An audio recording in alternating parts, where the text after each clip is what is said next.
Hello everybody and welcome! In this video I will show you how to pair your headphones QCY T13 with your PC. You have to start by click on the Windows icon, now go to Settings, Devices, add Bluetooth. Now open the charging case and remove your headphones from the charging case. Now we should see it on the list.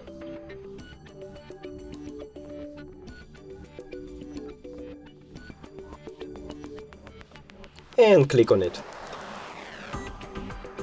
Then done, and we did it! Thank you for watching this video. If you found it helpful, please consider subscribing to the channel and leave the like on the video. It's really important to us. See you later!